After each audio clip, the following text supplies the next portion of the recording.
ఏయ్!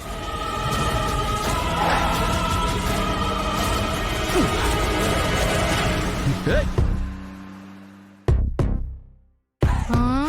Super man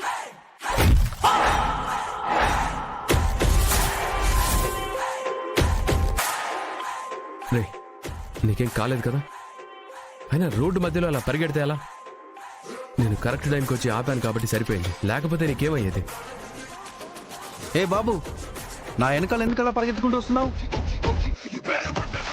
నీకేమన్నా అయి ఉంటే? మీరు ఇందాక చూసుకు 100 రూపాయలు ఇచ్చారు, మీకు 50 రూపాయలు తిరిగి వస్తాయని ఇవ్వడానికి వచ్చానండి. ఏంటి బాబు, 50 రూపాయలే కదా, దానికోసం నువ్వు ఇంత రిస్క్ చేయాలా?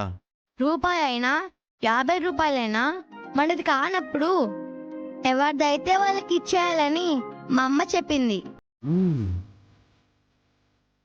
అందుకే మీకు ఇవ్వడానికి పరిగెత్తుకుంటూ వస్తున్నాను. అంతలోపు కారు వచ్చేసింది. 50 రూపాయల టిప్పు నువ్వే ఉంచుకో. వద్దు సార్, నేనేదైనా సరే కష్టపడి పని చేసి సంపాదించుకుంటాను. ఇలా ఫ్రీగా వచ్చే డబ్బులు నాకు వద్దు. నేను ఆనందపడుతూ ఇస్తున్నాను బాబు, తీసుకో. వద్దు సార్, కావాలంటే మీది 50 రూపాయలతో ఇంకో జ్యూస్ తీసుకోండి. సరే ఇద్దు పద. Thank you super man.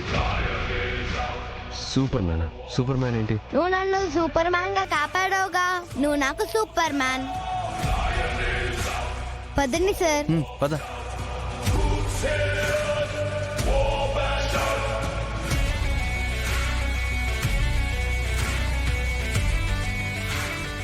సరేనండి. అమ్మా సిరి, మీ బాబుని ఎవరో అక్కడ కార్తో గుద్దబోయారమ్మా. అయ్యో అక్క, 2 నిమిషాలు షాప్ చూసుకో, నేను ఇప్పుడే వస్తాను.